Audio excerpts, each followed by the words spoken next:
Hey there, my friends. Day 27 of this vlog as we continue to examine what it means to be the church, to wrestle with what that looks like in quarantine, and to be gathered around our table spaces as we continue to watch as God develops in us the character and competencies of Jesus. Once again, that's kind of our working definition for discipleship at Immanuel, developing the character and competencies of Jesus. And I know this has been a trying time for a lot of folks.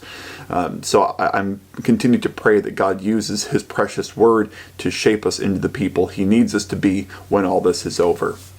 We're looking at day 2 of the Making Room reading plan from He Reads Truth and She Reads Truth. If you don't have that app already loaded up, I'll give you the readings right now and I'll link them in the description below. We're looking at what it means to be a neighbor, making room for our neighbors, and we're looking at Mark 12:28 through 34. Luke 10:25 through 37, which we'll look at in just a second, the story of the Good Samaritan.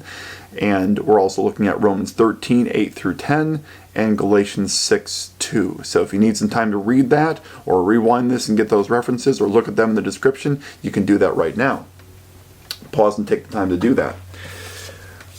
Looking specifically at Luke 10, this retelling of or Jesus' parable of the Good Samaritan, we get to the end of this, and we see Jesus re-engage this ruler of the people who has come to Jesus. And I get the general sense that when the rulers of the people came to Jesus, they were looking for a pat on the back, like, you've got this. And to a certain degree, Jesus does that. In verse 28 of Luke 10, Jesus says, "You've answered correctly. Do this and you will live. Love the Lord your God with all your heart, soul, strength, and mind." You're on the right track.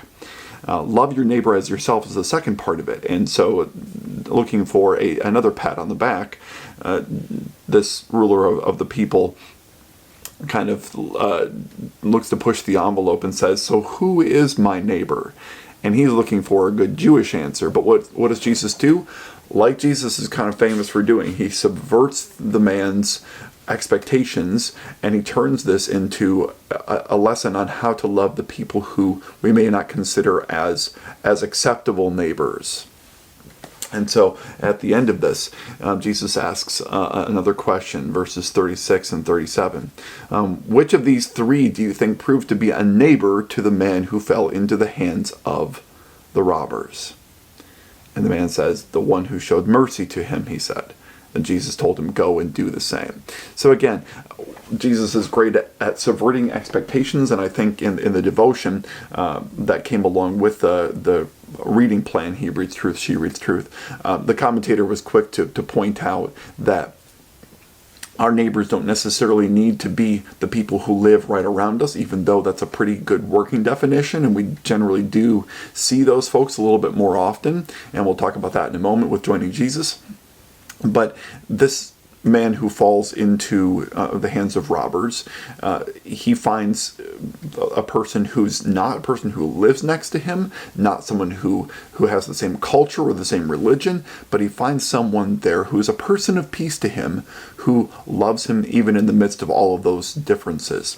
And again, it's not someone who lives next door to him. That's a really important point to make, and that we can find neighbors and people of peace wherever we go, in whatever circumstances which we find ourselves, at school, at work, where we play. Again, I know some of that has started to change drastically because of the shelter-in-place orders here in Illinois and elsewhere. But I think this is a great time to start hunkering down and thinking about what that looks like when we are done with that. And to that point, the next chapter of Joining Jesus, chapter 18, on the heels of the missional party that we talked about yesterday. If you haven't read that, certainly read chapter 17. Reread it if you haven't, if you've already read it, because there's a lot of great insight in there.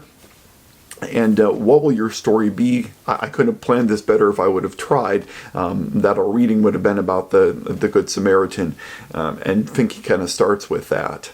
I'm looking at page 148, And he asked the question that's the title of chapter 18, what will your story be? And right below that it says this, as you look out over the mission field of your own neighborhood, he's specifically asking us to think about the people that live around us and maybe the ones that we don't know their names or their stories.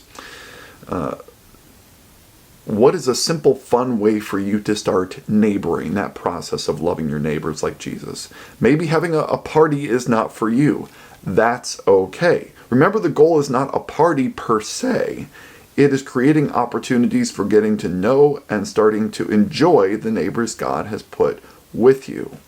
That means there are any number of ways you can begin neighboring, whether you're an introvert or extrovert, suburbanite or city dweller.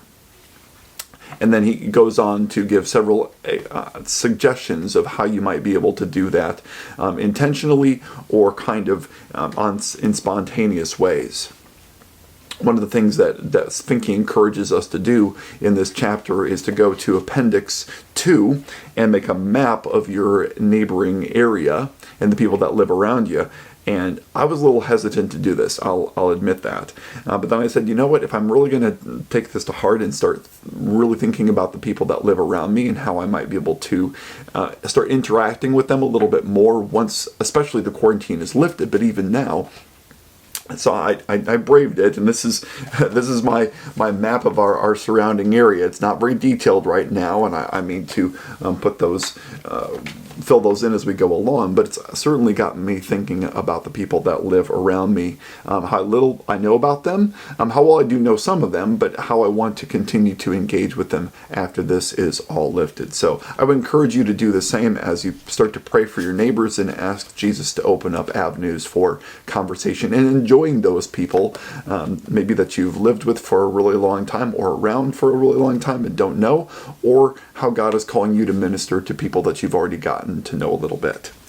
We'll finish that book up tomorrow on Wednesday, and on Thursday I'm starting in on Adorning the Dark by Andrew Peterson. I'll look at the preface and chapter 1, which, as a little preview, the title of chapter 1 is Bach's Secret Weapon. So if that doesn't whet your appetite or give you a little idea of what's coming, hope you'll join me on that little adventure, that journey into that book, whether you're reading it or just listening to my reflections on it. That's all I got for you for today. So for the time being, stay in God's Word, be well, look out for your neighbors and those around you, and I will see you tomorrow. God's peace to you. Pastor out.